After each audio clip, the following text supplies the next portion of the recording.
What's up, you guys? Welcome back to my channel. Today's video, I'm finally filming what a good majority of you have been waiting on. Let's get started, why don't we?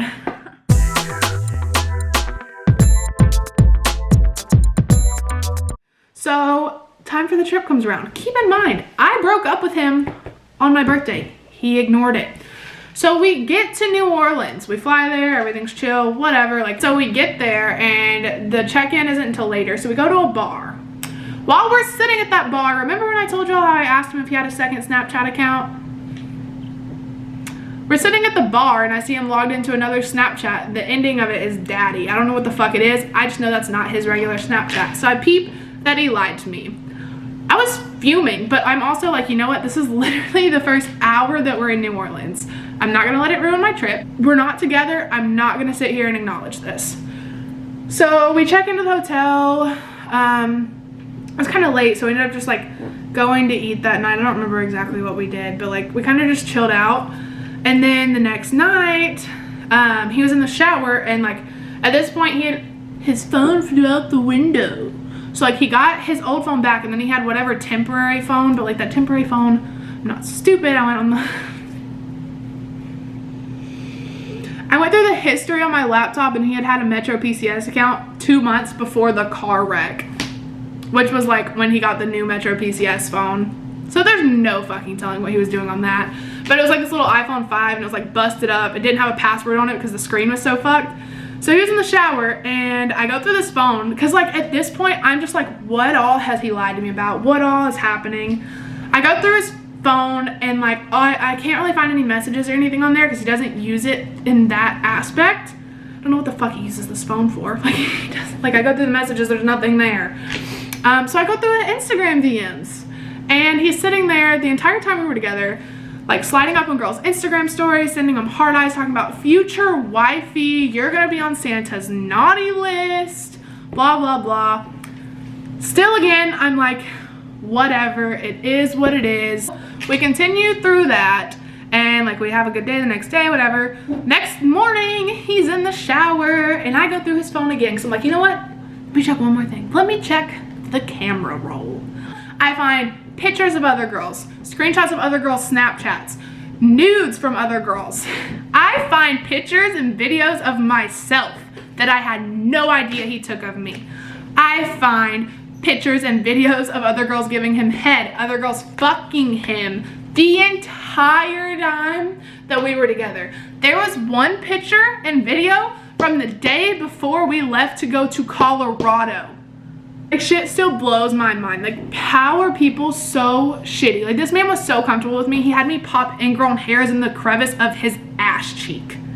But also was like fucking 3 or 4 other girls. So yeah, I found that. He gets out of the shower, I go straight into the bathroom. This is where shit gets really fun and really interesting. I go to the bathroom, I'm in there for about an hour, I book myself another hotel, I pack up all my shit, I shower, I come out of the bathroom, pack up all of my shit in the room, and you know what he does? He lays there and just watches me, doesn't say a word, and I left. That was it. He didn't text me, didn't call me, didn't do shit. But when we first checked into the hotel, so I text my roommates while all this is happening. They start like bagging his shit and putting it in the garage. Well, while they're going through all his things, they find a camera and like their nosy asses went through the SD card. They found a sex tape whenever they went through his shit. They found butt plugs in his car and they found 3 other like little bitty like flip phones in his car as well. This man was literally like out here living like a second life, I guess. Like that shit's so fucking crazy to me. Like I still don't understand it all. I still don't have all the answers. All I know is this man is a piece of fucking shit and has serious mental issues. He didn't have enough money on his card for the incidentals. So we used my card for the incidentals. And I was like, let me call the hotel in case he's like mad and like break some shit in the room. So I called the hotel and I was like, hey, like my card's on file for the incidentals. The lady asked what happened. So I told her. I was like, yeah, like I found out he cheated on me this morning and like if he damages the hotel room, I don't want to be held responsible for it, so can you just take my card off file? She asked me if I wanted to charge $300 onto his card, and I said no. And I was like, it's already been charged to mine. It takes 72 hours to like refund it anyways. Like it's not a big deal. I just want you to take my card off file. that was that. I left it at that. I get a text about 2 hours later. Keep in mind, he hasn't talked to me. I haven't reached out since I left the hotel room. That was it. He texts me talking about, what the fuck? Why did they charge my card $300? Now I can't get home. Blows my phone up asking for the flight numbers, because guess what? I'm the one that paid for the flights. I have all the information. Are you kidding me? You're really gonna sit here and ask me for your flight number? Call the damn airport. So I call the airport and I'm like, hey, what's up with this? How can I like get a refund for this flight? Whatever. They're like, well, it's in so-and-so's name, so you can't really do anything with it. So I just changed the time of my flight, because like obviously he can call the airport and he can still go on the fucking plane. So yeah, moral of the story, I left him in New Orleans. You think it would end there, but it doesn't. So I leave him in New Orleans. The day he gets home from New Orleans, he calls me and asks me if I will pick him up at the airport. And I'm like, bro, like I just left you in a whole other state. Like, does this not click for you? I just left you in another state. No, I won't pick you up in the fucking airport. And then he asked to sleep in the garage. He asked to sleep in the garage. What do me and my roommates do? We put the dog kennel that's full of shit and piss outside in the garage. We're like, yeah, sure, you can sleep out there. He slept in his car. His car that he had wrecked. It's broken down in our apartment complex, right? So he sleeps in his car. And then he tells me that he's moving. I'm like, okay, cool. So me and my roommate see on his Instagram story, like he posted a video of my apartment complex, but it wasn't like at the angle, it wasn't like by where his car was. Like it was in a very creepy position, like he was sitting there watching me. So like that compared with all the lies and shit that I didn't know, compared with all the murder jokes, the shit freaked me the fuck out. So I texted him, I was like, you need to have your car gone or I'm calling the cops. We had game night that night. So like 1 minute I went outside, his car was there. The next hour I went outside, his car's gone. So I'm like, okay, perfect. Thank you. Blessed. Thank fucking God. He texted me the next day and was like, it's my last day in town. Do you want to go out tonight? I responded, I would rather eat glass than see you. And that was the last thing I had said to him. I'd rather eat glass than see him. He tells me he's moving to Atlanta. And then he posts on his Instagram story that he got a new apartment at the Domain. The Domain is about 2 to 3 miles from my apartment. Posted that he got a new apartment at the Domain. I'm like, first of all, you don't have credit. That's why your mom bought your car. Like your car is in your mom's name.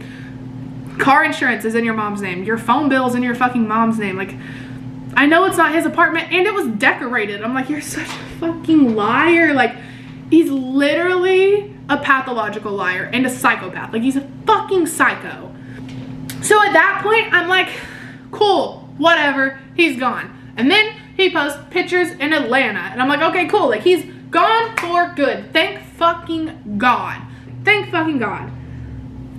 That's it. That's all I'd heard from him. That should be the end of this video, but you know what? It's not, because this man's a fucking psycho. It's not. So, about 2 weeks ago, I get a random Snapchat talking about, is this account yours? They're selling your content. You know what the Snapchat was? It was Snap Daddy. Does that sound familiar? Daddy? It was the Snapchat. I get a message saying that this Snapchat is selling my content. And then they send me the hashtag that they're using, which is, my ex let me use his Cash App while I was like, because I didn't have a Cash App, so he let me use his while we were together and would just send me the money, whatever. He kept the Cash App in my name, so he would randomly get money when people sent it to the wrong Cash App. And then he started selling the pictures and videos of me that he took without my consent. He started selling them. What kind of crazy person? What kind of crazy person? Like, that's where this video ends. That was the last contact I had with him, was 2 weeks ago. 2 weeks ago, I messaged him and I was like, bro, like, that's a whole ass case. Paired with the felony you already have, wouldn't recommend. His response was, so keep in mind, I hit him up telling him that that's a case and like to stop selling my nudes because that is like off the fucking wall, batshit crazy. So I hit him up telling him to stop selling my nudes. You know what his response was? I have a new girlfriend now. Like, I don't need to sell your nudes, blah, blah, blah, blah. And I'm like, then why the fuck are you doing it? He continues to go on and tell me how I'm overweight and how I only look good with the good angles and blah, blah, blah, blah. First of all, I didn't ask. Just stop selling my goddamn pictures. It's not that hard. It's really not. Still so much stuff that I don't have in this video, but it's just, it's so much to talk about. Like, it's so much. Like, this doesn't even hit the tip of the iceberg. So like, if you all heard anything in this video you want to hear more in-depth story about, let me know. That is it for today's video. Hope you're happy. I'm finally in a good place mentally to film this. I know I left so much out, but like, it's just so much. Thanks so much for watching. I hope you guys enjoyed the video because you guys begged to see it. Give it a big thumbs up. Like, comment, subscribe, all that good shit. Bye.